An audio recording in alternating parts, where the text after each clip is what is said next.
The first shot rang out as Lily Walker stumbled off the stagecoach, her right leg dragging behind her like a useless appendage. The pain was nothing compared to the humiliation that burned her cheeks as the townsfolk of Silver Creek gathered to stare at the newcomer. It was 1875, and the mining town nestled in the Colorado mountains had seen its fair share of broken men, but a broken woman was something of a novelty. "Look at that one," a voice called out from the crowd. "Reckon she ain't gonna last a week out here." Lily bit her lower lip, tasting blood as she tried to steady herself on the dusty main street. Her leg throbbed from the long journey, the old injury flaring up worse than it had in months.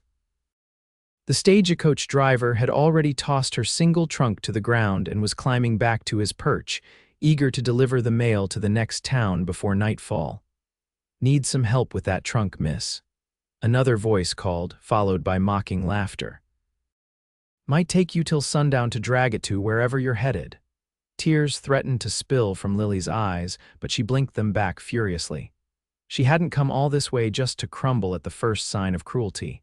She'd endured far worse back in Boston. "I reckon the lady could use some actual assistance rather than your sorry excuse for humor, Darby." A deep voice cut through the murmurs of the crowd. The sea of onlookers parted, and a tall figure stepped forward. He wore a dark Stetson pulled low over his eyes, but Lily could still make out the sharp angles of his sun-bronzed face. His shoulders were broad beneath a worn leather vest, and a revolver hung at his hip, though he carried himself like a man who rarely needed to draw it. "Miss," he said, tipping his hat as he approached her. "Name's Isaac Irving. Folks around here call me Ike. Appears you could use a friendly arm to lean on." Without waiting for her response, he offered his arm, standing tall beside her. The mocking whispers from the crowd immediately died down as Isaac's keen eyes swept over them. "I can manage," Lily said reflexively, her pride still stinging. "No doubt you can," Isaac replied easily, "but there's no cause to make things harder than they need be. Where are you headed?"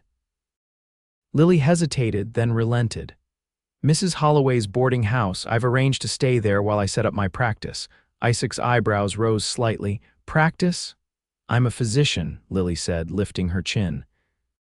This usually brought another round of disbelief and derision, but Isaac merely nodded. Town could use one. Doc Simmons passed last winter, been relying on a traveling medicine man since then. He bent down to pick up her trunk with one hand, offering his other arm to her. "Mrs. Holloway's is just down the street. Mind if I walk with you?" The tenderness in his gesture nearly undid her. After weeks of traveling alone, being treated like a burden or a curiosity, the simple kindness of his offered arm felt like a lifeline. Lily swallowed hard and took it, allowing herself to lean slightly against his solid frame. "Thank you, Mr. Irving," she said softly. "Ike," he corrected with a small smile. "Everyone calls me Ike." As they walked together down the main street, Lily could feel the stares of the townsfolk boring into her back, but with Isaac beside her, they seemed less threatening. His stride slowed to match her limping pace, never rushing her, never making her feel like she was holding him back. "Don't mind them," he said quietly. "Folks here aren't used to newcomers, especially not." He trailed off, "Women with broken legs," Lily finished for him. "I was going to say educated women from back east," Isaac replied. "The leg doesn't define you, Miss Walker." "Lily," she corrected, surprised at her own boldness. "Everyone calls me Lily." He smiled then, a genuine smile that crinkled the corners of his eyes and revealed a dimple in his right cheek. "Lily it is, then." They reached the boarding house, a 2-story wooden structure with a small porch and lace curtains in the windows, a touch of civilization in the rugged frontier town. Before they could reach the steps, the door swung open, and a plump older woman with gray hair pulled into a severe bun emerged. "You must be Dr. Walker," she said, her eyes darting between Lily and Isaac. "I'm Martha Holloway. I see you've met our sheriff already, Sheriff." Lily glanced at Isaac with new understanding. The natural authority he carried made sense now. "Sheriff Irving was kind enough to help me with my trunk," Lily explained. "Just being neighborly, Mrs. Holloway," Isaac said, carrying the trunk up the steps. "Where would you like this?" "Second floor, first room on the right," Mrs. Holloway instructed, then turned to Lily with an appraising look. "Letter didn't mention your condition." "My condition doesn't affect my abilities as a physician," Lily replied firmly. "I can assure you of that." Mrs. Holloway's expression softened slightly. "Well, we'll see about that, won't we? Town's been without proper medical care for months. If you can heal, folks won't care much about how you move." Isaac returned from taking the trunk upstairs, his spurs jingling softly with each step. "Mrs. Holloway makes the best apple pie in the territory," he said, changing the subject smoothly. "You're in good hands here." "Thank you again for your help," Lily said, suddenly feeling awkward under his steady gaze. "My pleasure, Dr. Walker." He tipped his hat again. "I expect we'll be seeing more of each other. Small town." With that, he turned and walked back down the street, his tall figure commanding respect from those he passed. Mrs. Holloway watched him go with a thoughtful expression. "First time I've seen the sheriff go out of his way like that for a stranger," she mused. "Come on inside, dear, you look dead on your feet." Lily followed her inside, grateful to be out of the public eye at last.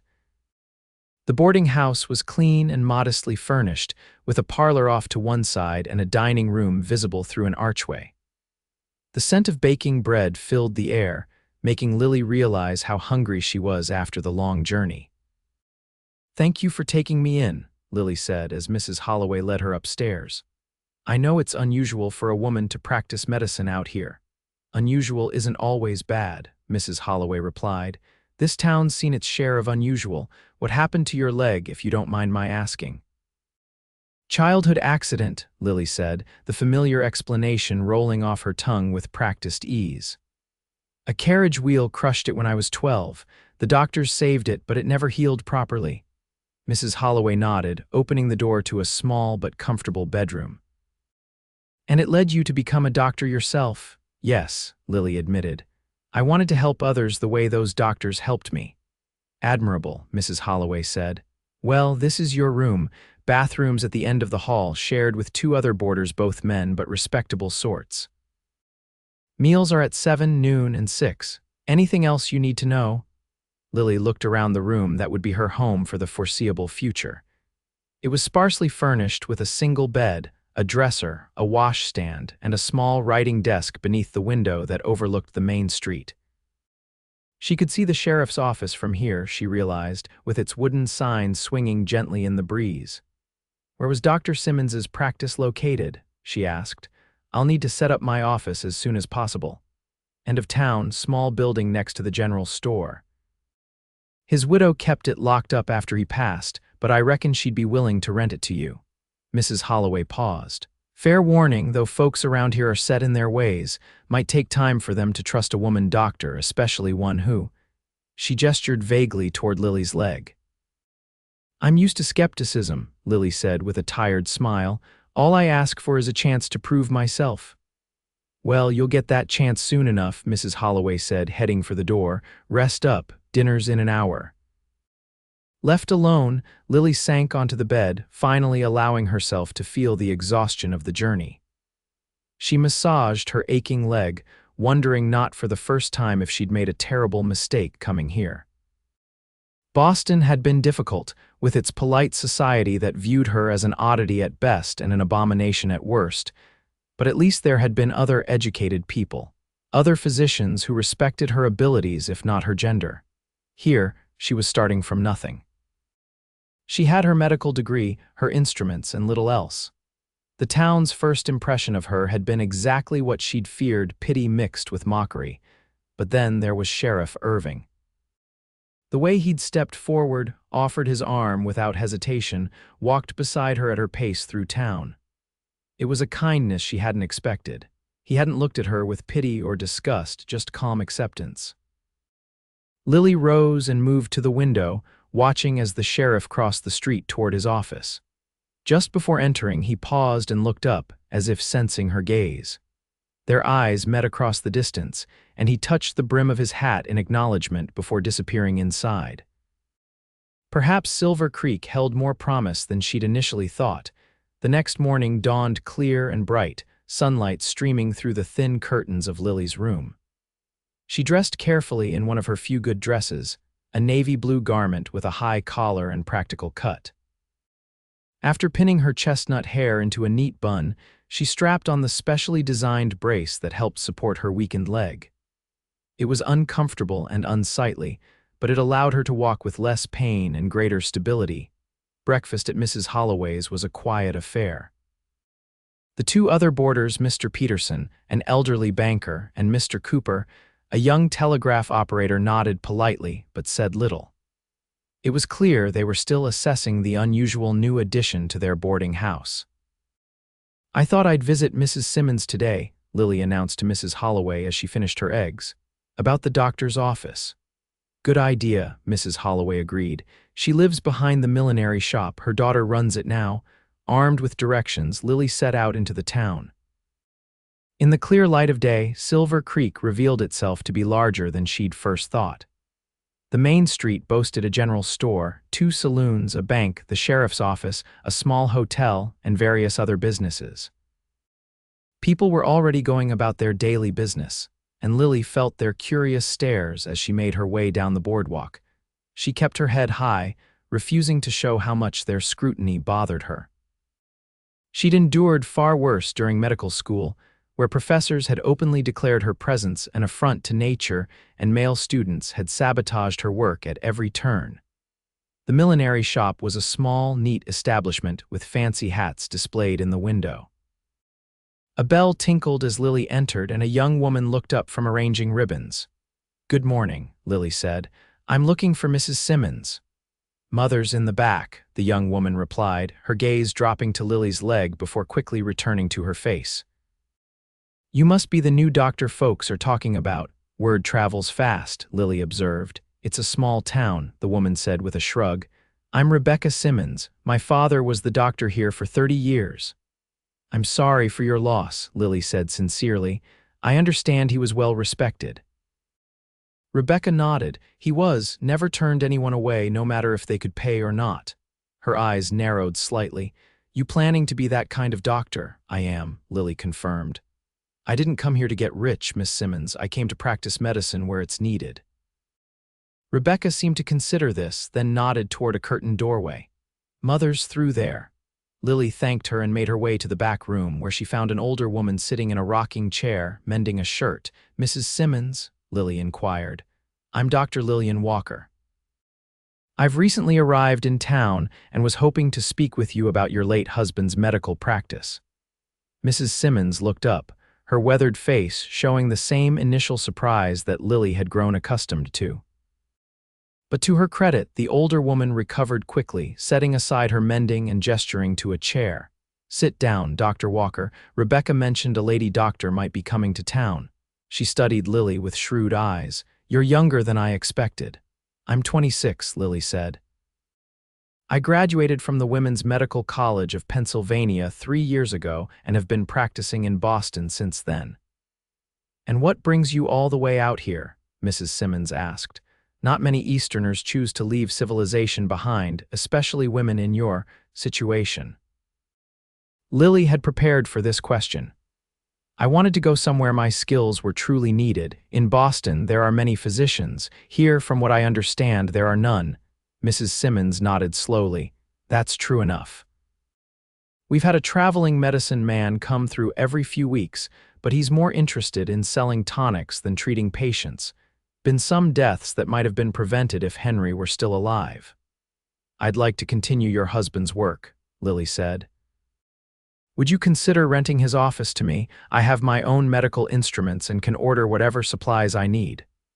"The building's just sitting empty," Mrs. Simmons admitted. "Seems a waste." She paused, studying Lily intently. "Can you handle it, though?" "Doctoring out here isn't like in the city. You'll be called out at all hours, in all weather. There's mining accidents, gunshot wounds, difficult births, not to mention the ordinary run of fevers and broken bones." "I'm more capable than I look," Lily assured her. "My leg doesn't prevent me from practicing medicine effectively." Mrs. Simmons was silent for a long moment. "Henry always said a good doctor needs a sharp mind and a compassionate heart. The rest is just details." She stood up. "Come on, I'll show you the office." Relief washed over Lily as she followed Mrs. Simmons out a back door and down the street. They stopped at a small wooden building with a faded sign that read simply "Doctor" hanging above the door. The inside was dusty but well organized. A waiting area in the front led to an examination room equipped with a table, cabinets for supplies, and shelves lined with medical texts and jars of various substances. A small room in the back contained a cot for patients who needed observation and a desk for paperwork. "It's perfect," Lily breathed, already envisioning how she would set it up. "Rent's $10 a month," Mrs. Simmons said. "That includes the living quarters upstairs, though they're small." Lily hadn't realized there was living space included. "I've already taken a room at Mrs. Holloway's boarding house," she explained. "Might want to consider moving in here eventually," Mrs. Simmons advised. "Easier to tend to emergency cases if you're on site, but suit yourself." She pulled a key from her pocket and handed it to Lily. "It's yours if you want it." "I do," Lily said firmly, accepting the key. "Thank you, Mrs. Simmons." "Don't thank me yet," the older woman warned. "Convincing this town to trust a female doctor won't be easy. They barely trusted Henry, and he was a man who'd served in the war." "I'm prepared for that challenge," Lily assured her. As they stepped back outside, Lily noticed Sheriff Irving across the street, deep in conversation with a man outside the general store. As if sensing her gaze, he looked up, nodded in acknowledgement, and excused himself from his conversation to cross the street toward them.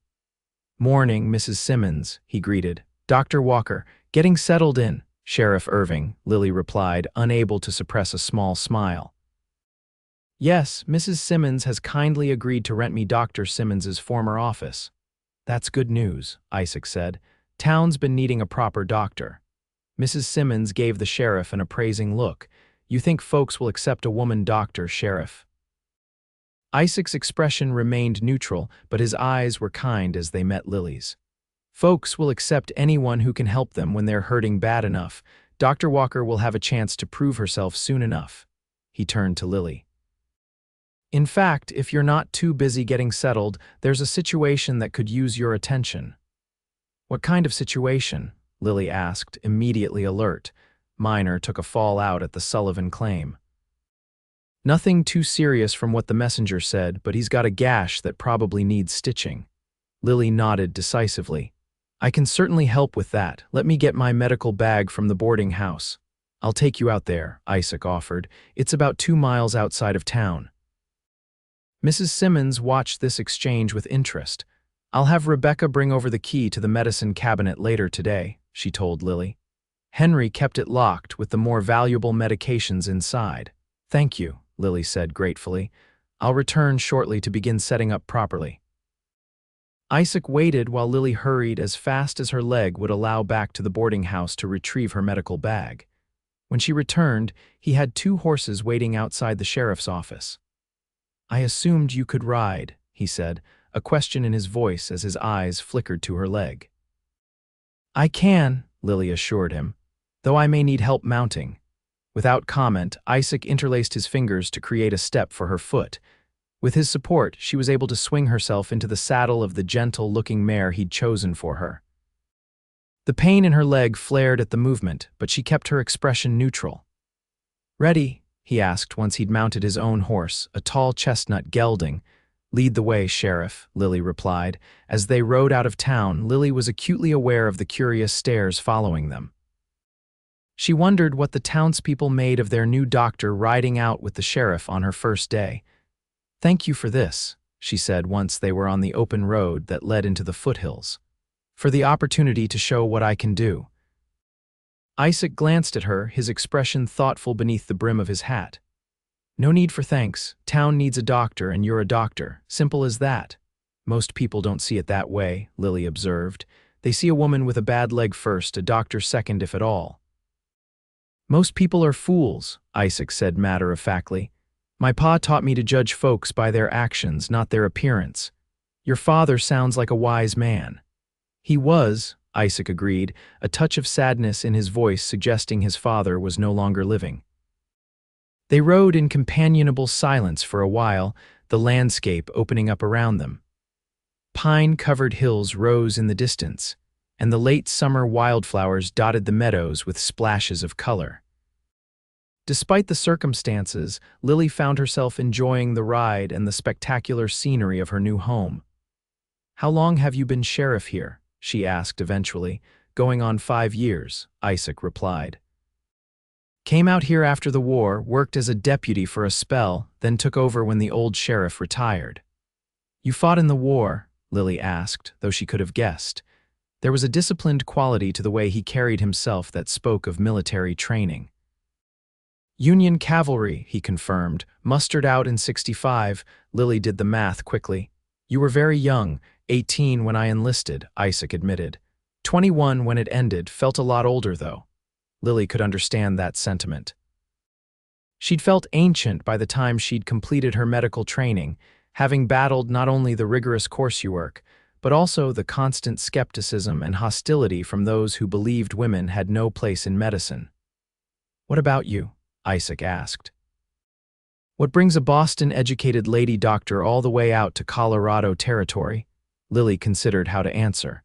The full truth was complicated and painful, but she sensed that Isaac Irving wasn't a man who appreciated half-truths. "I wanted to practice medicine somewhere I was needed," she began. "In Boston I was tolerated at best. Patients would see me only if no male physician was available. Some refused outright." She paused. "And then there was a situation with a colleague that made staying untenable." Isaac glanced at her, curiosity evident in his expression, but he didn't press for details. "Their loss is our gain, then," he said simply. They crested a small hill, and Lily could see several rough cabins and the entrance to a mine shaft in the distance. Men were gathered outside one of the cabins, and they looked up as Lily and Isaac approached. "That's the Sullivan claim," Isaac explained. "3 brothers own it, been pulling out enough silver to keep going, but they're not getting rich." As they drew closer, one of the men broke away from the group and hurried toward them. "Sheriff, glad you brought the doc so quick. It's Nathan. He slipped coming out of the shaft." Isaac dismounted and moved to help Lily down from her horse. His hands were strong and sure at her waist, lifting her with surprising gentleness before setting her carefully on her feet. The brief contact sent an unexpected warmth through her that had nothing to do with the summer heat. "This is Dr. Walker," Isaac introduced her to the miner. "She's taking over Dr. Simmons's practice." The man's eyes widened as he took in Lily's appearance, but to his credit, he simply nodded. "This way, madam, he's in the cabin." Lily followed him, medical bag in hand, aware of Isaac walking just behind her. The miners parted to let them through, their expressions ranging from skepticism to curiosity as they noticed her limping gait. Inside the small, dimly lit cabin, a man in his late 20s lay on a narrow cot, his face pale beneath the grime of the mines. A blood-soaked cloth was pressed to his forehead, and his right arm was cradled against his chest. "Nathan Sullivan," Lily asked, approaching the cot. "I'm Dr. Walker. May I examine your injuries?" The injured miner looked up at her in surprise. "You're the doctor." "I am," Lily confirmed, keeping her voice professional as she set down her medical bag and opened it. "Sheriff Irving tells me you took a fall." Nathan glanced at Isaac, who had positioned himself by the door, then back to Lily. "Yes, madam, slipped on some loose rock coming out of the shaft. Hit my head and landed on my arm." "Let me see the head wound first," Lily instructed, gently removing the cloth. A 4-inch gash ran along his hairline, still seeping blood. "This will need stitches, and your arm hurts something fierce when I try to move it," Nathan admitted. Lily carefully examined the arm, noting the swelling and discoloration around the wrist. "Not broken, I think, but badly sprained. I'll bind it after I tend to your head." She worked efficiently, cleaning the wound first with carbolic solution from her bag, then preparing her needle and silk suture. The miners watched from the doorway, their initial skepticism gradually giving way to respect as they observed her confident movements. "This will sting," she warned Nathan before beginning to stitch the wound. The miner gritted his teeth but remained still as she worked, placing neat, even stitches that would minimize scarring. When she finished, she applied a clean bandage, then turned her attention to his wrist, wrapping it tightly with bandages and constructing a sling from a clean cloth. "Keep the head wound clean and dry," she instructed. "The stitches should come out in about 10 days. Come see me in town and I'll remove them for you. The wrist needs rest, no mining for at least 2 weeks. 2 weeks, Nathan protested. Doc, you can't afford a permanent injury either, Lily cut him off firmly. If you return to work too soon and damage it further, you might lose the use of your hand entirely.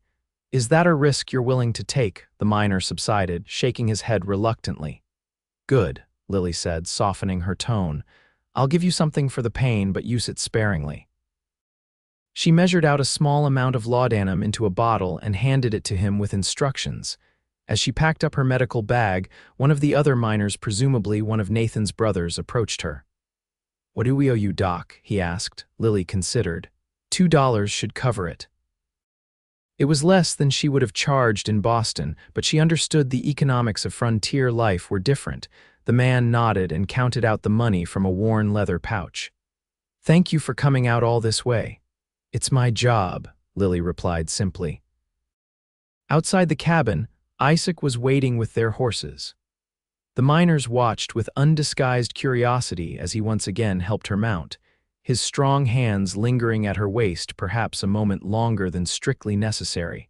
As they rode back toward town, Lily felt a quiet sense of accomplishment. It was a small victory, but an important one. Her first patient in Silver Creek, treated successfully.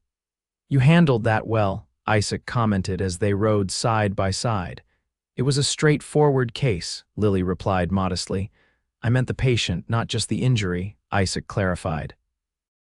Nathan Sullivan's a proud man, doesn't take orders easily, but he listened to you. Lily smiled slightly. I've found that speaking with authority often makes people forget to question whether a woman should have that authority in the first place. Isaac chuckled, the sound warm and genuine. I suspect there's a lot more to you than meets the eye, Dr. Walker. Lily, she reminded him, and I could say the same about you, Sheriff Irving. Ike, he corrected with a smile that crinkled the corners of his eyes in a way that Lily found unexpectedly charming. They rode back into town as the afternoon sun cast long shadows across the main street. Isaac escorted Lily to her new office, again helping her dismount with that same careful consideration that somehow managed to assist without making her feel helpless. Thank you for today, Lily said as they stood outside the doctor's office, for giving me the chance to prove myself. You didn't need me for that, Isaac replied. You'd have found your own way. He touched the brim of his hat. Good day, Lily. As he walked away, leading both horses back toward the livery stable, Lily felt a curious flutter in her chest. She'd come to Silver Creek seeking professional respect and a fresh start, not. Whatever this feeling was that Sheriff Isaac Irving stirred in her. Pushing those thoughts aside, she unlocked the door to her new office. There was much work to be done if she was to be ready for patients tomorrow. Yet as she began cleaning the dusty shelves, she found herself glancing out the window whenever footsteps passed by, half hoping to catch another glimpse of the tall sheriff with the kind eyes who had offered his arm when everyone else had only offered mockery. The next few days passed in a blur as Lily established her medical practice. She spent hours cleaning the office, organizing supplies, and taking inventory of what medications and equipment she would need to order. Rebecca Simmons had brought over the key to the medicine cabinet, as promised, along with her father's ledger of patient records, which proved invaluable for understanding the health concerns common to the area. Word of her successful treatment of Nathan Sullivan spread quickly through the small community, and by the third day, Lily had her first patients come to the office, a mother with a colicky infant and an elderly man with joint pain. She treated them both with care and confidence, prescribing a mild herbal remedy for the baby and a willow bark preparation for the old man's arthritis. Each evening, she returned to Mrs. Holloway's boarding house exhausted but satisfied. The landlady had taken a motherly interest in her, ensuring she ate properly and asking detailed questions about her day. The other boarders had warmed to her presence as well, especially after Mr. Peterson's chronic cough improved following a syrup she'd prepared for him. It was on the fourth day, as Lily was updating patient records at her desk, that the office door burst open. A frantic-looking man stood in the doorway, hat in hands. "Doc, you gotta come quick," he panted. "It's my wife, the baby's coming, but something ain't right." Lily was on her feet immediately, reaching for her medical bag. "How long has she been in labor?" "Since yesterday morning," the man replied, his face pale with worry. "The midwife's been with her, but she says the baby won't turn, says you might need to cut Mary open." His voice broke on the last words. "What's your name?" Lily asked, gathering additional supplies she might need for a difficult birth. "James Parker. We have a small farm about 3 miles east of town." "I'll need transportation, Mr. Parker. Got my wagon outside," he assured her. Lily nodded. "Let's go then."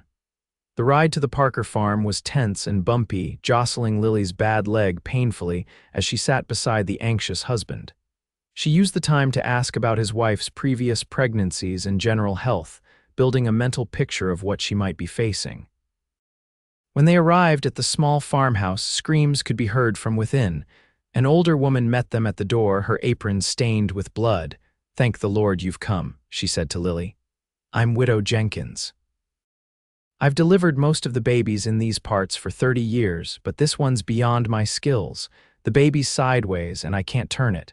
Lily nodded grimly. A transverse lie was one of the most dangerous complications in childbirth. "How's the mother?" "Weakening," the midwife admitted in a low voice. "Been pushing too long with no progress." "I'll need hot water, clean cloths, and as much light as you can provide," Lily instructed, already rolling up her sleeves as she followed the woman into the bedroom where the laboring mother lay. Mary Parker was young, probably no more than 20, her face deathly pale and slick with sweat. Her belly was distended and her eyes were glazed with exhaustion and pain. "Mrs. Parker, I'm Dr. Walker," Lily said, approaching the bed. "I'm going to help you and your baby, do you understand?" The young woman nodded weakly. "Please, save my baby," she whispered. "I'm going to try to save you both," Lily promised, though she knew it might be a promise she couldn't keep. Turning to the midwife, she said, "I'll need to examine her." After a thorough examination, Lily's fears were confirmed.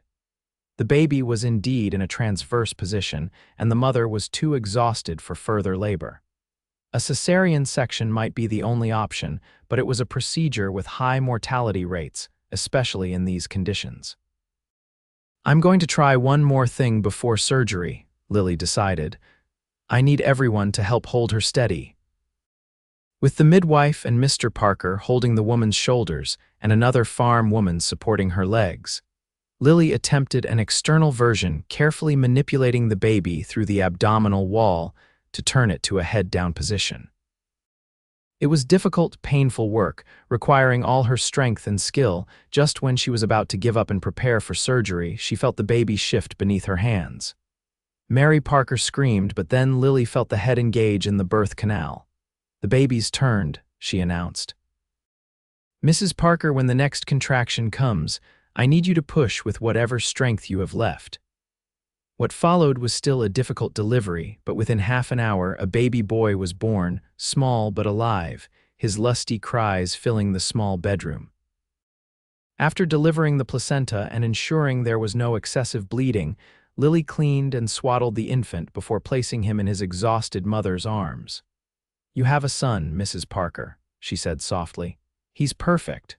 Tears streamed down Mary Parker's face as she gazed at her child. "Thank you, doctor," she whispered. "They said in town there was a lady doctor with a bad leg who worked miracles. I didn't believe it until now." Lily felt her throat tighten with emotion. "No miracles," she said, "just medicine." After instructing the midwife on caring for mother and child over the next few days, Lily prepared to leave. It was dark outside now, and she realized she had no way to get back to town. "I'll drive you," Mr. Parker offered immediately. "Least I can do." The return journey was considerably more relaxed than the outward one had been. Mr. Parker couldn't stop talking about his new son and expressing his gratitude. When they reached the edge of town, he turned to Lily. "We don't have much money," he began awkwardly. You can pay when you're able, Lily assured him. A few dollars will be sufficient. Could bring you some fresh eggs and vegetables from our garden instead, he suggested. Mary makes the best apple preserves too, once she's on her feet again. That would be perfectly acceptable, Lily agreed with a smile. It was late when the wagon pulled up in front of her office. The main street was quiet, most businesses closed for the night, though light and piano music spilled from the saloon down the street. Thank you for the ride, Mr. Parker, Lily said as she climbed down carefully. Remember what I told you about caring for your wife and son? Yes, madam, he said, tipping his hat. I'll spread the word about what you did today. Whole town should know we've got ourselves a real fine doctor now. As the wagon pulled away, Lily stood for a moment on the boardwalk, swaying slightly with exhaustion. The day had been long and demanding, and her leg throbbed painfully. She dreaded the walk back to the boarding house, short though it was, successful house call. A familiar deep voice asked from the shadows. Lily started, then relaxed as Sheriff Irving stepped into the pool of light cast by a nearby lantern. You startled me, she accused, but without heat. Sorry, he said, not looking particularly apologetic. Saw Parker's wagon and figured you might be returning from a medical emergency. A difficult birth, Lily confirmed. Mother and baby are both well, thankfully. Isaac nodded, studying her face. You look about ready to collapse. Long day? Very, Lily admitted. And my leg is protesting rather vigorously at the moment. Without hesitation, Isaac stepped forward and offered his arm. Allow me to escort you home, doctor. The gesture reminded her of their first meeting when he'd walked beside her through town while others had mocked her limping gait. That simple kindness had meant more to her than he could know. Thank you, she said softly, taking his arm and allowing herself to lean on him slightly as they began walking toward the boarding house. Heard you've been busy these past few days, Isaac commented as they walked. Word's getting around that you know your business. It's a start, Lily said. There's still plenty of skepticism, though. That'll fade with time, Isaac assured her. Folks around here judge by results eventually, even if first impressions are slow to change. They walked in companionable silence for a moment, the only sounds their footsteps on the wooden boardwalk and the distant piano from the saloon. Lily was acutely aware of Isaac's solid presence beside her, the warmth of his arm beneath her hand, the subtle scent of leather and pine that seemed to cling to him. How did you end up as sheriff here? She asked, partly to distract herself from these distracting observations. Isaac considered the question. After the war, I drifted west. Wasn't much left for me back in Pennsylvania. Worked as a scout for a while, then as a deputy in a town north of here. When I heard Silver Creek needed a sheriff, I applied. Been here ever since. You must be good at it, Lily observed. The town seems peaceful enough. Most days, Isaac agreed. We get the occasional trouble miners with too much drink and not enough sense, the rare stagecoach robbery attempt, nothing too serious lately. They had reached the boarding house, its windows dark except for a single lamp left burning in the front parlor. Isaac walked Lily up the steps to the porch, still supporting her weight with his arm. Thank you for the escort, Lily said, reluctantly releasing his arm. My pleasure, Isaac replied, his voice dropping to a lower register that sent an unexpected shiver through her. In the dim light, his eyes seemed to study her face with an intensity that made her breath catch for a moment. Lily thought he might say something more, but he simply tipped his hat. Good night, Dr. Walker. Good night, Sheriff, she replied, watching as he turned and walked back down the street, his tall figure gradually disappearing into the darkness. Inside, Lily found Mrs. Holloway waiting up for her in the parlor, knitting by lamplight. The landlady looked up as Lily entered. Heard you delivered the Parker baby, she said without preamble, and that it was a difficult case. News travels fast, Lily observed, sinking gratefully into a chair. Small town, Mrs. Holloway reminded her with a smile. Martha Jenkins stopped by to tell me all about it. Said you did something she'd never seen before, turning that baby from the outside. External version, Lily explained.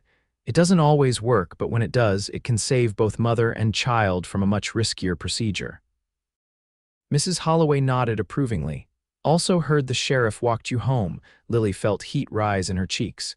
He happened to be on his rounds when I returned to town. Mrs. Holloway hummed noncommittally, her knitting needles clicking steadily. He's a good man, Isaac Irving. Keeps to himself mostly, but fair and honest. Never courted any of the local girls, though plenty have tried to catch his eye. Lily wasn't sure how to respond to this information, or why Mrs. Holloway thought it might interest her. He's been very kind in helping me establish myself here, she said neutrally. Kindness from Isaac Irving is not something freely given to everyone, Mrs. Holloway observed. But I've kept you up long enough with my chatter. You look dead on your feet, child. Get some rest. Lily gratefully excused herself and made her way upstairs to her room. As she prepared for bed, her mind kept returning to the moment on the porch when Isaac had looked at her with that unreadable intensity. What had he been thinking, and why did she care so much? She had come to Silver Creek to establish her medical practice, not to develop feelings for the local sheriff, no matter how kind or handsome he might be. And yet, as she drifted off to sleep, it was his face that filled her thoughts and the memory of his strong arm supporting her that provided an unexpected comfort in the darkness. The weeks that followed were busy ones for Lily. News of Mary Parker's successful delivery spread quickly through the community, and patients began coming to her office in greater numbers.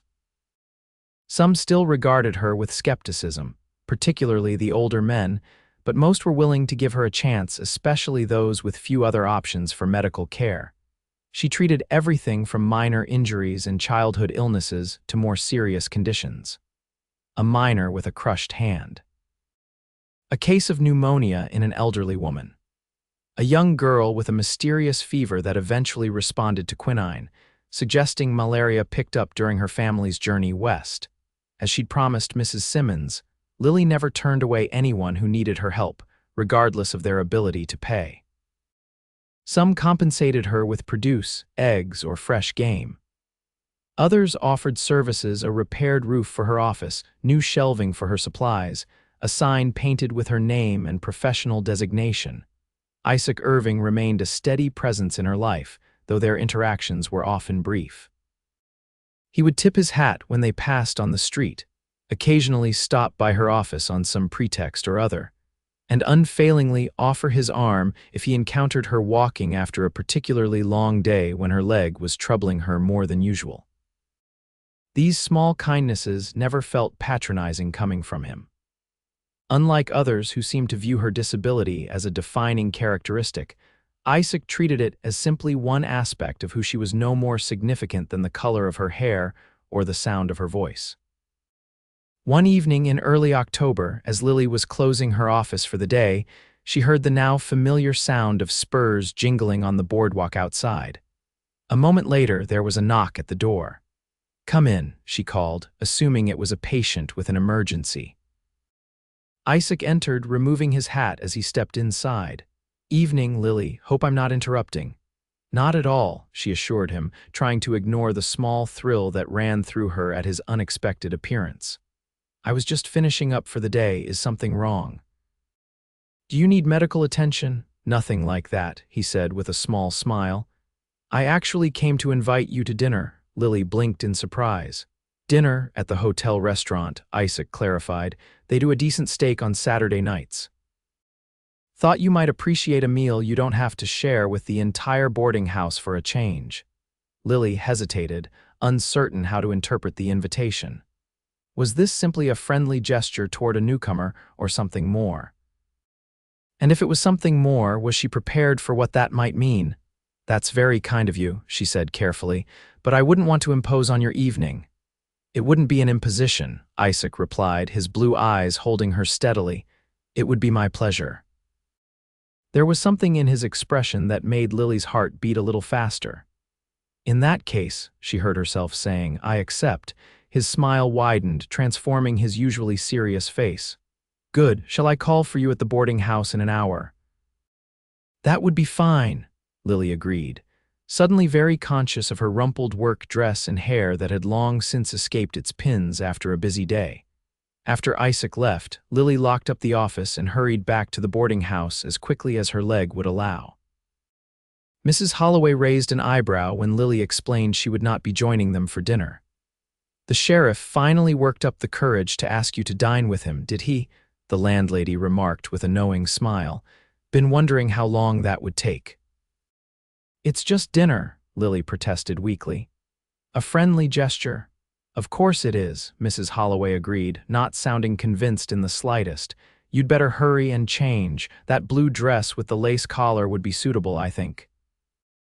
In her room, Lily found herself taking more care with her appearance than she had in months.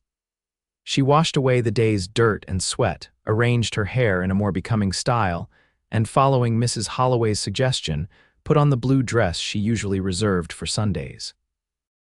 Looking in the small mirror on her washstand, she was startled by the transformation. With her cheeks flushed with anticipation and her eyes bright, she looked younger, almost pretty, not at all like the serious, professional physician she presented to the world each day. Promptly at 7, Mrs. Holloway called up the stairs that the sheriff had arrived. Taking a deep breath to calm her inexplicably fluttering nerves, Lily descended to the parlor where Isaac waited. He, too, had clearly made an effort with his appearance. His usually dusty clothes had been brushed clean, his dark hair was neatly combed, and he wore a crisp white shirt beneath his vest. He looked up as she entered, and the admiration in his eyes sent a wave of warmth through her. "You look lovely," he said simply. "Thank you," Lily replied, feeling uncharacteristically shy. "You look quite handsome yourself." Mrs. Holloway, pretending to arrange flowers nearby, made a small sound that might have been a suppressed chuckle. "Shall we?" Isaac offered his arm, and Lily took it, enjoying the solid strength of him beneath her hand. The hotel restaurant was the finest establishment in Silver Creek, which wasn't saying much by Boston standards, but represented the height of local sophistication. White cloths covered the tables, oil lamps provided a warm glow, and the smell of cooking meat and fresh bread filled the air. The proprietor greeted them warmly, leading them to a table by the window. "Sheriff, Dr. Walker, good evening to you both. Special occasion." "Just dinner, Mr. Coleman," Isaac replied smoothly, helping Lily into her chair. As they settled in, Lily was acutely aware of the curious glances from other diners. The sheriff and the lady doctor dining together was certain to set tongues wagging throughout the small community. "I hope you don't mind being the subject of gossip," she said quietly after they had ordered. Isaac's lips quirked in a half smile. "Occupational hazard of being sheriff. People always talk. Does it bother you?" Lily considered the question. "In Boston, I was always concerned with appearances, with being taken seriously as a physician. Here," she paused, "here I find I care less about what people think as long as they trust me professionally." "You've earned that trust," Isaac observed. "Even old Harold Jenkins came to you for his gout, and he swore he'd never let a woman doctor near him." Lily smiled at the memory. The cantankerous old rancher had indeed been a reluctant patient, but had left singing her praises after she'd provided more effective relief than he'd experienced in years. "The town has been kinder than I expected," she admitted. "When I first arrived and everyone stared at my limp." "People can be cruel when faced with something unfamiliar," Isaac said, his expression darkening slightly. "Or someone who doesn't fit their narrow view of how things should be." There was something personal in his tone that made Lily curious. "You sound as though you speak from experience." Isaac was quiet for a moment, twirling the stem of his water glass between his fingers. "After the war," he said finally, "I wasn't right. Some call it soldier's heart. Nightmares, jumpiness, times when I couldn't catch my breath and felt like I was back in battle." Lily nodded, familiar with the condition from her medical training. "It's not uncommon among veterans." "Wasn't seen as very manly, though," Isaac continued. "First town I settled in, the men thought I was weak. Women were afraid of me, eventually moved on rather than face the whispers and stares." "I'm sorry," Lily said softly, understanding now why he had shown her such immediate kindness. He knew what it was to be judged for something beyond one's control. "Don't be," Isaac replied.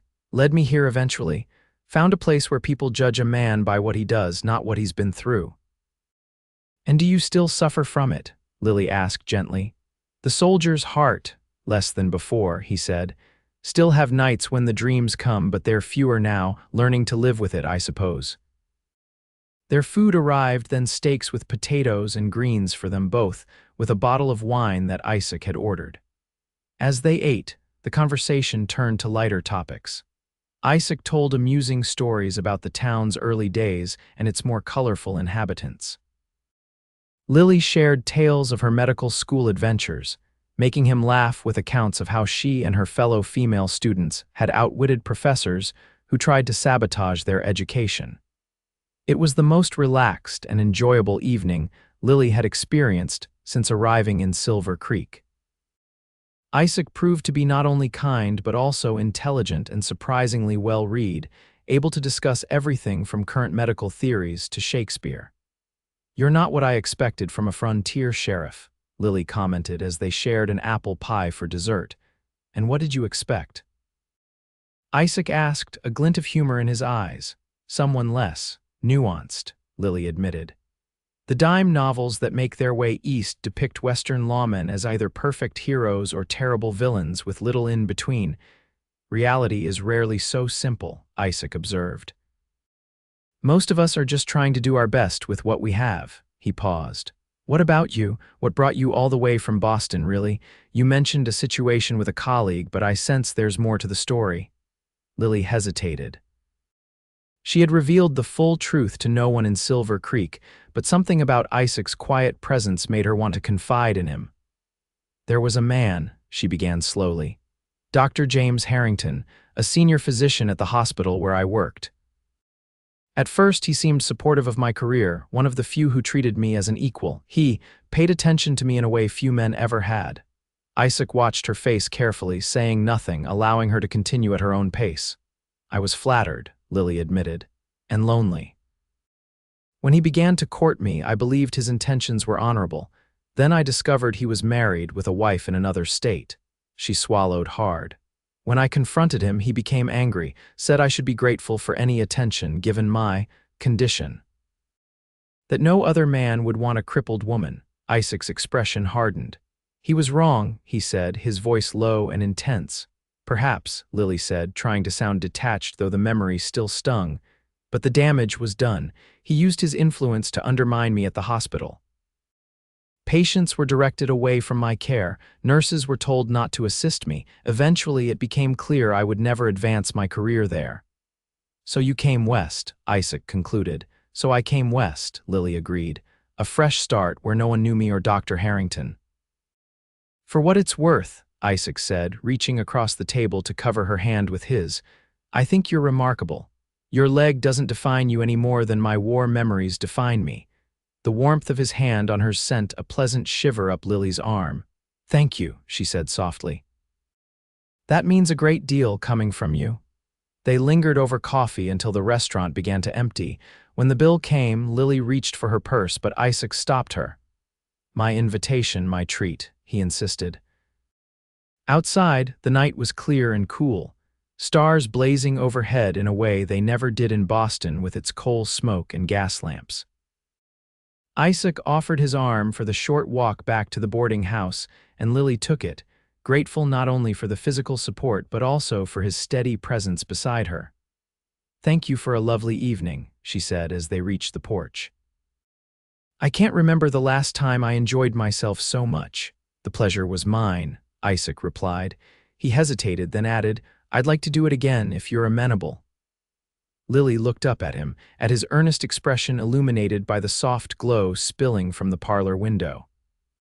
"I would like that very much," she said honestly. For a moment they stood in silence, neither quite ready to end the evening.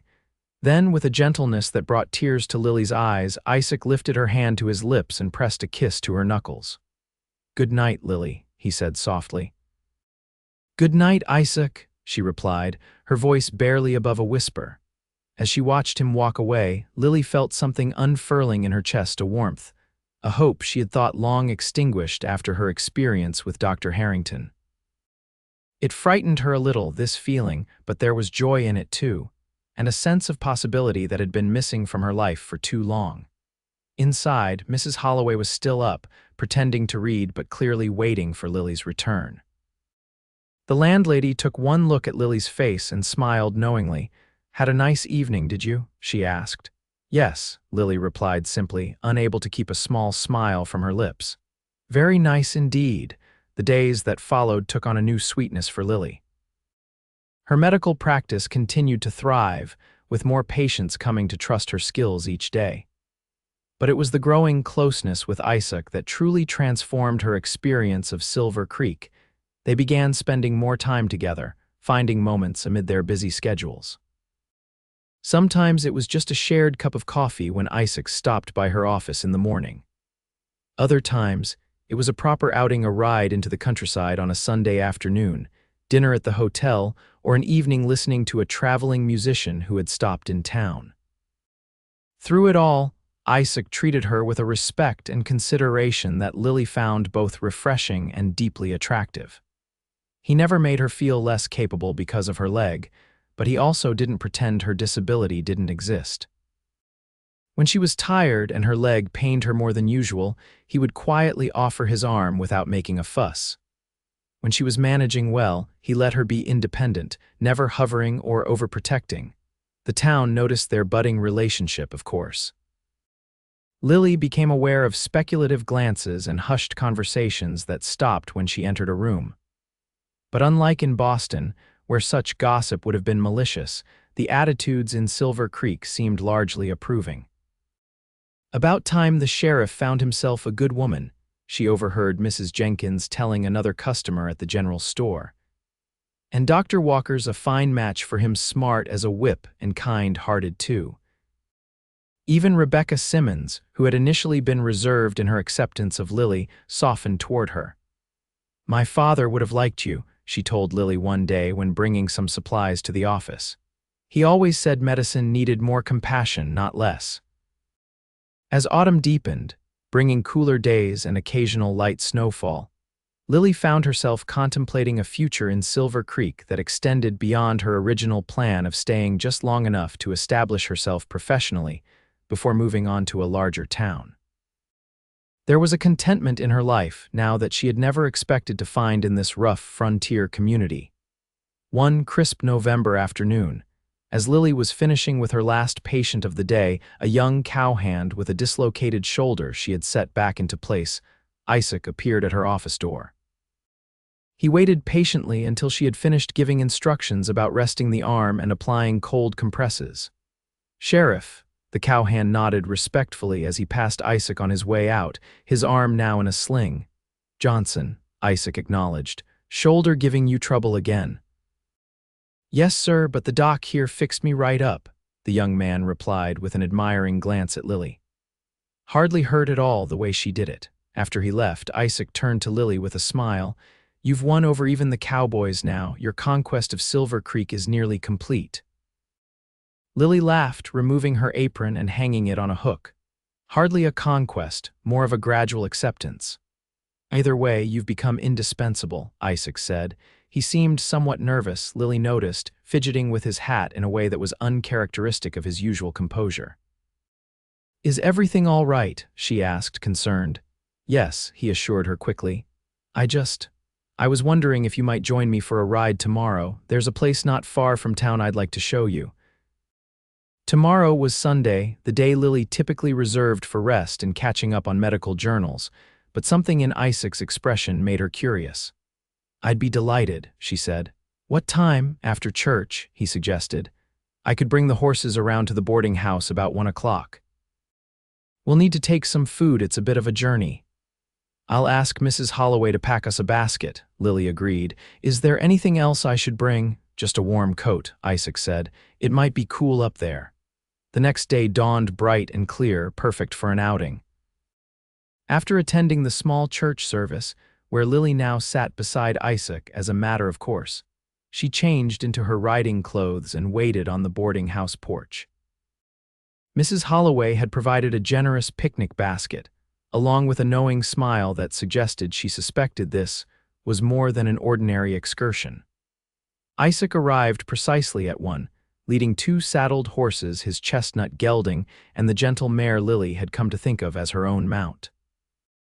He helped her up, secured the picnic basket, and they set off at an easy pace that wouldn't strain Lily's leg. They rode east out of town, following a trail that wound gradually upward into the foothills. The aspens had lost their leaves, but the pines remained a vibrant green against the increasingly rocky landscape. About an hour into their journey, they crested a ridge and Isaac reined in his horse. "Almost there," he said, pointing to a stand of trees about half a mile ahead. "There's a clearing with a view I want to show you." When they reached the spot, Lily understood why Isaac had wanted to bring her here. The clearing opened onto a stunning vista of the valley below, with Silver Creek visible as a cluster of buildings beside the silver ribbon of the creek that gave the town its name. Beyond, the mountains rose in majestic tiers, their peaks already dusted with early snow. "It's breathtaking," Lily said as Isaac helped her dismount.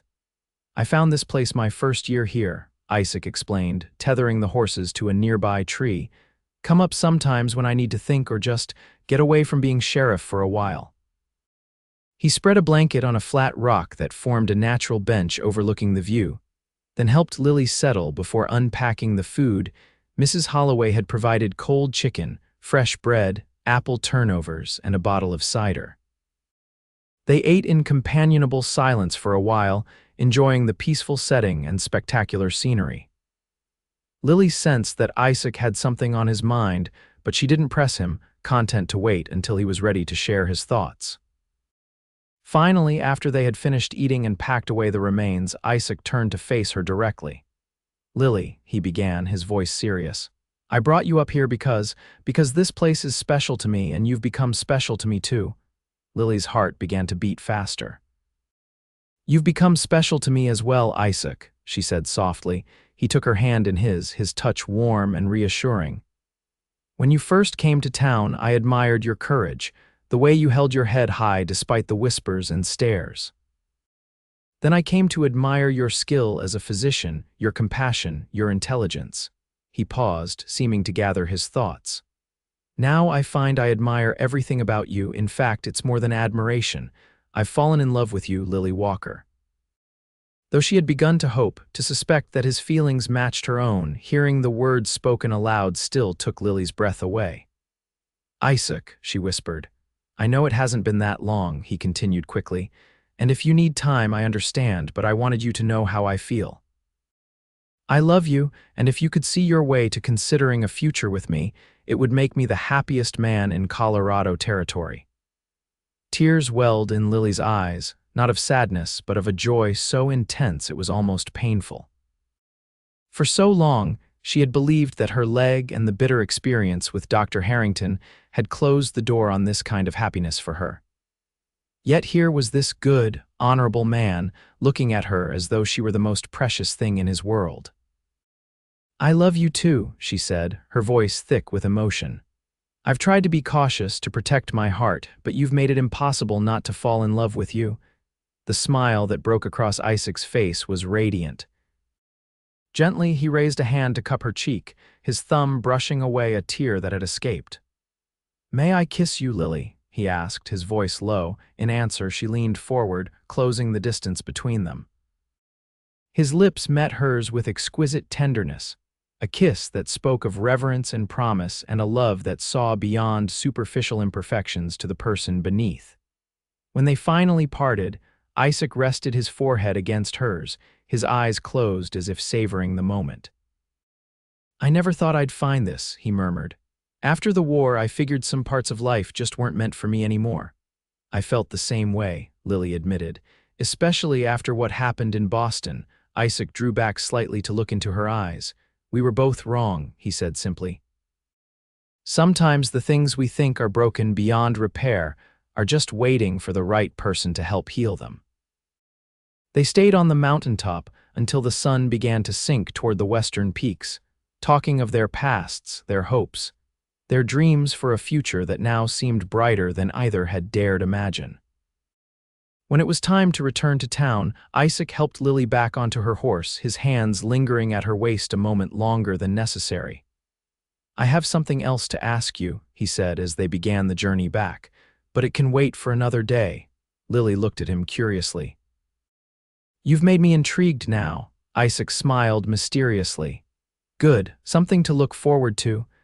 The ride back to town was filled with a comfortable silence, broken occasionally by shared observations or memories. As they approached Silver Creek, now lit by lanterns in the early evening darkness, Lily felt a sense of homecoming stronger than any she had experienced before. This place, which had once seemed so foreign and potentially hostile, had become dear to her largely because of the man riding beside her. At the boarding house, Isaac helped her dismount and walked her to the door, carrying the now empty picnic basket. On the porch, sheltered from curious eyes by the gathering darkness, he kissed her again, more deeply this time. "Good night, my love," he said softly against her lips. "Good night," Lily replied, reluctant to let the perfect day end. Inside, Mrs. Holloway was waiting in the parlor as usual. One look at Lily's glowing face told the landlady all she needed to know. "About time," she said with satisfaction. "That man's been sweet on you since the day you limped into town." Lily smiled, unable to contain her happiness. "He says he loves me." "Of course he does," Mrs. Holloway replied matter-of-factly. "Any fool with eyes could see that. Question is, what happens next?" "I'm not sure," Lily admitted. "He said he has something else to ask me, but it would wait for another day." Mrs. Holloway's eyebrows rose. "Did he now? Well, I've got a fair idea what that might be, but I'll let him surprise you." She patted Lily's hand. "You deserve happiness, child, both of you do." That night, as Lily prepared for bed, she found herself filled with a contentment that seemed to glow from within. For the first time since her childhood accident, she felt wholly accepted, wholly loved, for exactly who she was. Isaac didn't love her despite her leg, he loved all of her, including the strength and determination that her disability had helped forge.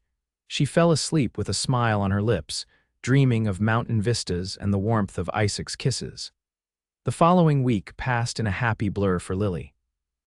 Her practice remained busy, but now there were stolen moments with Isaac throughout the day, a shared cup of coffee in the morning, a brief visit when his duties brought him near her office, an evening stroll arm in arm through town. The people of Silver Creek seemed to approve of the romance blooming between their sheriff and their doctor. Lily received knowing smiles from the women she treated and respectful nods from the men. Even the miners who had initially been most skeptical of a female physician now touched their hats when they passed her on the street.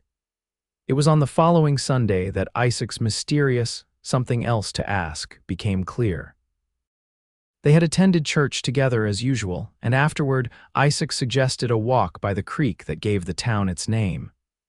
The day was cold but bright, the water partly frozen at the edges but still flowing in the center. They walked in comfortable silence for a while, Lily's arm linked through Isaac's for both support and closeness. When they reached a particularly pretty bend in the creek with a large boulder that caught the midday sun, Isaac suggested they sit for a moment. "Cold?" he asked as Lily settled on the sun-warmed stone. "Not with you beside me," she replied with a smile. Isaac took her gloved hands in his expression turning serious. "Lily, I've been thinking a lot this week about what you said up on the mountain, about loving me." "I meant it," Lily assured him, suddenly anxious that he might be having second thoughts. "I know you did," he said quickly. "And I meant what I said too. I love you more than I thought it was possible to love anyone." He paused, seeming to gather his courage.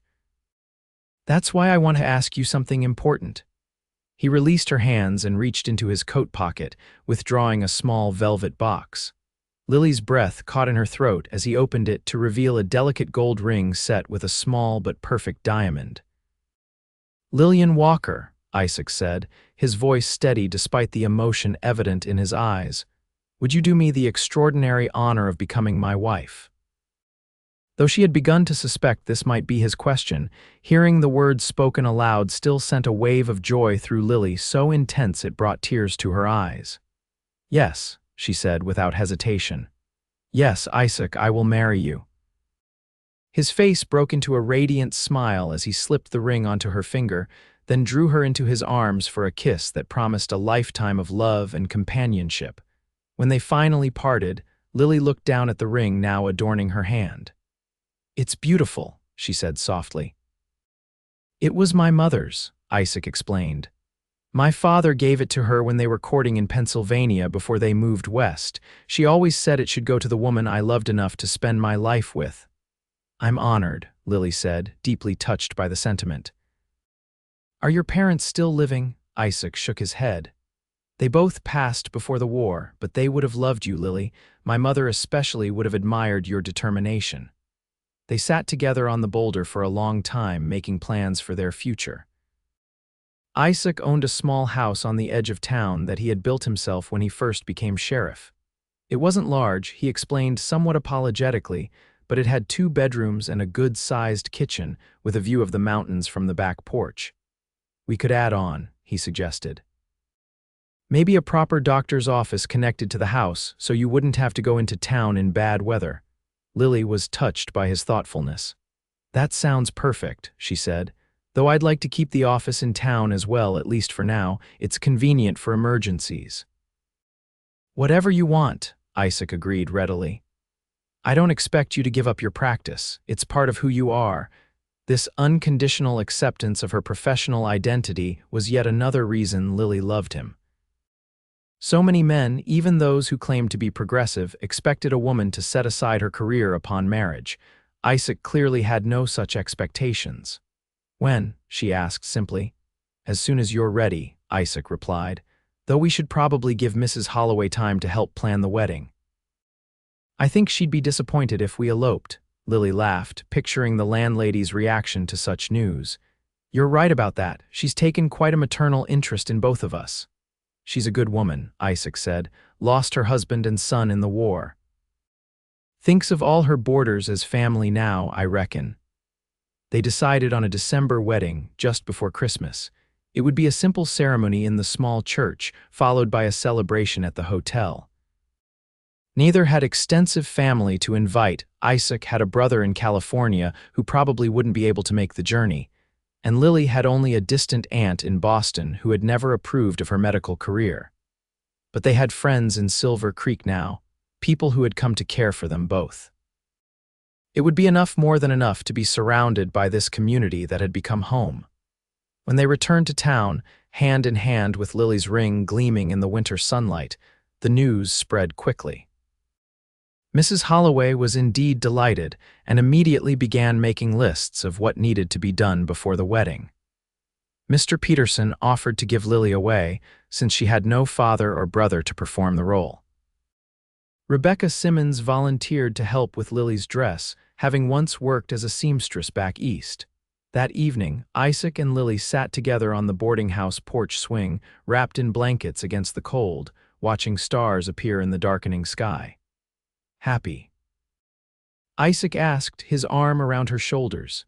More than I ever thought possible, Lily replied honestly. When I first came here and everyone stared at my limp, I never imagined I'd find this kind of acceptance, this kind of love. And to think it all started because some fools thought mocking a newcomer was good sport, Isaac mused. If they hadn't been so cruel, I might never have offered you my arm that day. Then perhaps we should be grateful for their unkindness, Lily said, nestling closer to his warmth. It brought us together. Isaac pressed a kiss to her temple. I'd have found my way to you somehow, Lily Walker. Some things are just meant to be. The weeks leading up to the wedding passed in a flurry of preparation and anticipation. Lily continued her medical practice, now wearing Isaac's ring proudly as she tended to her patients. Many offered congratulations, and even those who had been most skeptical of her abilities seemed to have come around to acceptance. You fixed my Martha's cough when nobody else could, old Harold Jenkins told her gruffly one day. Don't much care if you're a woman or not, long as you keep healing folks. Coming from him, it was high praise indeed. Isaac, meanwhile, was busy making improvements to his house in preparation for Lily's arrival. He added railings to the porch steps to make them easier for her to navigate, expanded the bathroom to include a proper tub where she could soak her leg after long days, and began planning the addition that would eventually become her home office. They spent every free moment together, learning each other's habits and preferences, discussing everything from their favorite books to how many children they might want someday. Lily found that the more she knew of Isaac, the more she loved him, his quiet strength, his unwavering integrity, his thoughtful consideration of others. And when they kissed, as they did increasingly often when they could find private moments, she discovered a passion in herself that matched his own, a desire that both thrilled and slightly frightened her with its intensity. "December suddenly seems very far away," Isaac murmured one evening after a particularly heated embrace on the porch swing had left them both breathless. "Just a few more weeks," Lily reminded him, her own voice unsteady. "Worth waiting for, I think." He pressed his forehead to hers, eyes closed as if gathering his control. "Definitely worth waiting for," he agreed, "but not easy." The day before the wedding, a snowstorm blew in from the mountains, blanketing Silver Creek in white. Lily worried it might prevent some people from attending the ceremony, but Mrs. Holloway assured her that a little snow wouldn't keep the townsfolk away from the social event of the season. "Besides," the landlady added with a wink, "a white wedding is good luck, they say." That evening, as tradition dictated, Lily and Isaac spent apart. He stayed at his house, preparing it for their return after a brief honeymoon at a hotel in Denver. She remained at the boarding house, where Rebecca Simmons and several other women from town gathered to help her with last-minute preparations and share advice about married life. Some of their suggestions made Lily blush, but she was grateful for their forthright discussions. Having lost her mother at a young age, she had no female relative to guide her through this transition. "The main thing," Mrs. Jenkins told her, "is to remember that a good marriage is a partnership. You each bring different strengths, but you're equal in value." "Isaac already sees it that way," Lily said confidently. "He's never once suggested I should give up being a doctor." "You found yourself a rare man there," Rebecca commented. "Treasure him." "I intend to," Lily promised. The morning of the wedding dawned clear and cold, the fresh snow sparkling in the winter sunlight. Lily woke early, too excited to sleep despite having stayed up late with her friends. As she went through her morning routine, she found herself thinking of how different her life had become in the few short months since she had arrived in Silver Creek. From being mocked as she limped into town to becoming a respected physician and the bride of the most honorable man she had ever known, it was a transformation she could scarcely have imagined on that first difficult day. Mrs. Holloway helped her dress in the simple but elegant gown they had created together, ivory silk with delicate lace at the collar and cuffs, cut to flatter Lily's slender figure without restricting her movement. Her chestnut hair was arranged in a becoming style with small white flowers woven through the curls. "You look beautiful, my dear," Mrs. Holloway said, blinking back tears as she adjusted the short veil. "Sheriff Irving won't know what hit him." The small church was filled to capacity when Mr. Peterson escorted Lily down the aisle. Miners in their Sunday best stood beside ranchers and shopkeepers. Women who had been her patients smiled encouragingly. Children she had treated for everything from broken arms to measles whispered excitedly to each other about how pretty the doctor looked. But Lily had eyes only for Isaac, waiting for her at the altar. He wore a new black suit, his dark hair neatly combed, his face freshly shaved. The love shining in his eyes as he watched her approach made her heart swell with happiness. When Mr. Peterson placed her hand in Isaac's, she felt a sense of rightness, of homecoming, that transcended the ceremony itself. The minister's words washed over her as she gazed into the eyes of the man who had first offered his arm when she needed support, and who now offered his heart and his life. "I, Isaac James Irving, take thee, Lillian Marie Walker, to be my lawfully wedded wife," he vowed, his deep voice steady and sure. "To have and to hold from this day forward, for better, for worse, for richer, for poorer, in sickness and in health, to love and to cherish, till death do us part." Lily repeated the vows with equal conviction, her voice clear despite the emotion tightening her throat. When Isaac slipped the simple gold band onto her finger to join her engagement ring, she felt as though her heart might burst with joy. "By the power vested in me," the minister concluded, "I now pronounce you husband and wife. You may kiss your bride." Isaac's kiss was gentle but filled with promise, appropriate for a church full of onlookers but hinting at the deeper passion they would share in private. When they turned to face the congregation as Mr. and Mrs. Irving, the applause was enthusiastic and genuine. The celebration at the hotel afterward was everything a small-town wedding should be. The dining room had been decorated with evergreen boughs and red ribbons for the season. A local trio played music for dancing. The food was plentiful, the cake magnificent, and the whiskey flowed freely among the male guests. Lily danced first with her new husband, her leg giving her little trouble as Isaac supported her subtly with his strong arms. Then came dances with Mr. Peterson, who had given her away, with the mayor, who welcomed her officially to the town's family. And even with old Harold Jenkins, who gruffly admitted that, for a female doctor, she wasn't half bad. Throughout the evening, Lily was struck by how completely the town had accepted her. The same people who had stared and whispered when she first arrived now embraced her as one of their own. It was a testament, she thought, not only to her own perseverance but also to the fundamental goodness of this community that had given her a second chance. As the celebration wound down, Isaac took her hand. "Ready to go home, Mrs. Irving?" he asked, his voice low and intimate. "Home," Lily repeated, loving the sound of the word. "Yes, I'm ready." Outside, to their surprise, a sleigh waited instead of the usual wagon, decorated with ribbons and bells, a thick blanket ready to wrap around them for the short journey to their house. "Your chariot, madam," Isaac said with a smile, helping her into the sleigh before climbing in beside her and taking up the reins. The ride through the snow-covered town was magical, the sleigh bells jingling merrily, the stars overhead brilliant in the clear night sky. Lily leaned against her husband's shoulder, content beyond words. When they reached the house, their house now, Isaac surprised her by scooping her into his arms before she could attempt the steps. "Isaac," she protested, laughing, "I can walk." "Indulge me," he said, carrying her easily up the steps and across the threshold. It's tradition, after all.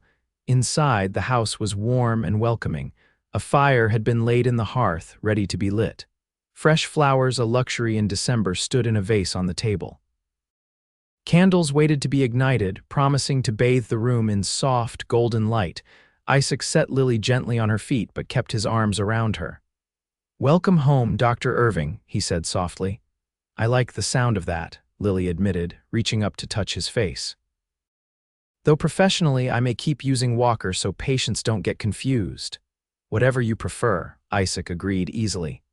"As long as you know you're mine and I'm yours." "I know," Lily assured him, rising on tiptoe to kiss him, "and I couldn't be happier about it." Later, much later, as they lay together in the quiet darkness of their bedroom, Lily's head resting on Isaac's chest as he stroked her hair, she reflected on the journey that had brought her to this moment of perfect contentment. "What are you thinking about?"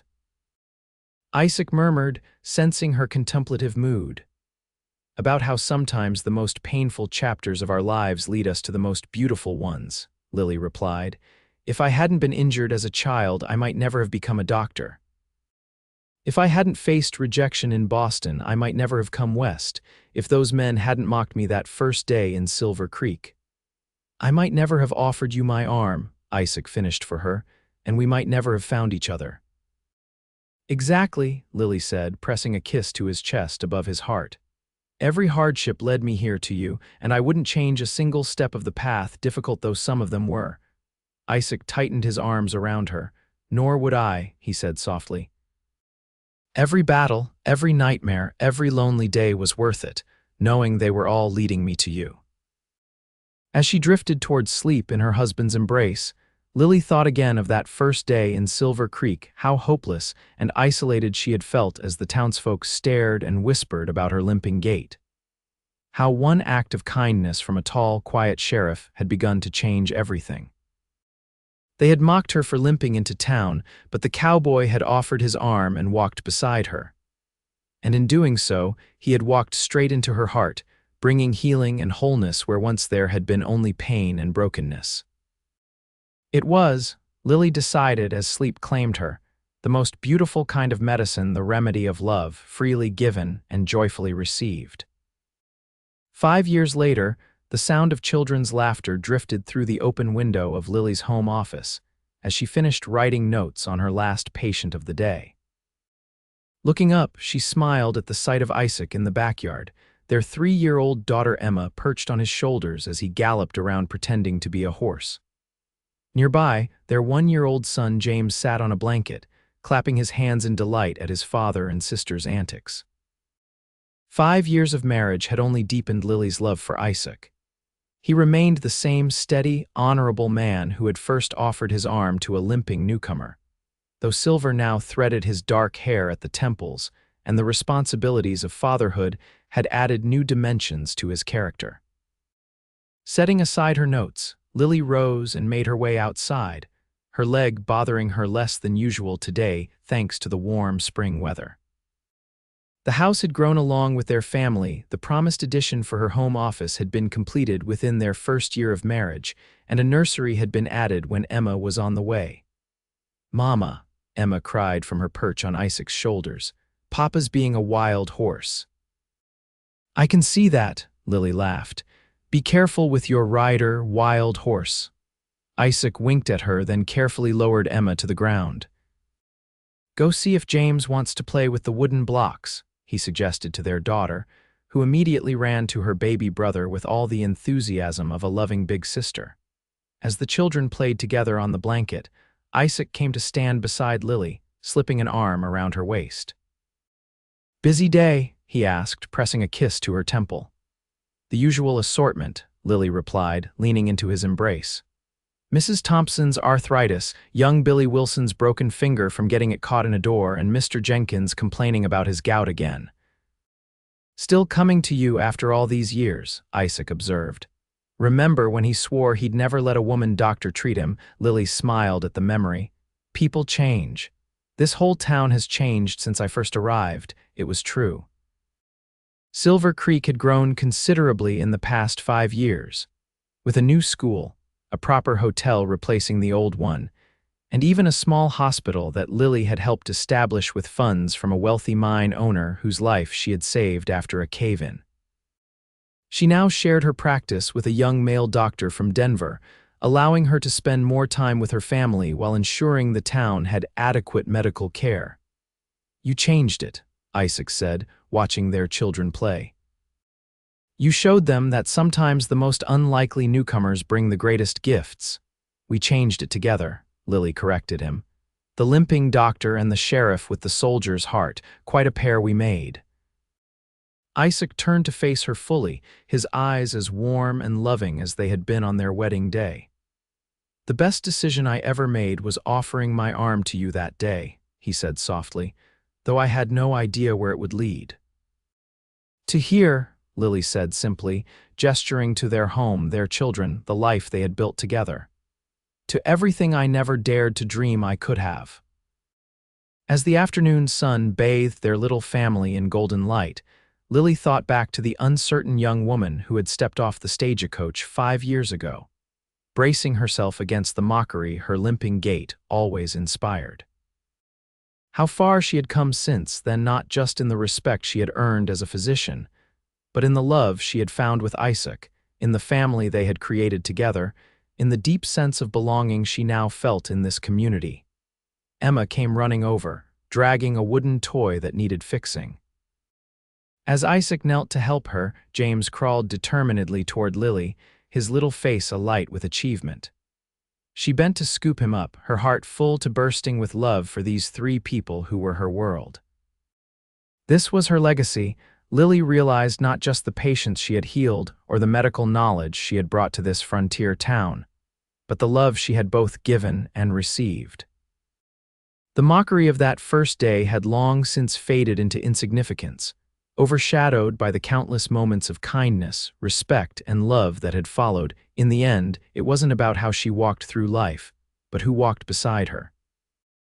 And in Isaac Irving, she had found the perfect companion for the journey, a man who offered his arm not out of pity but out of respect, who saw her strength rather than her weakness, who loved her completely for exactly who she was. They had built something beautiful together in this small frontier town.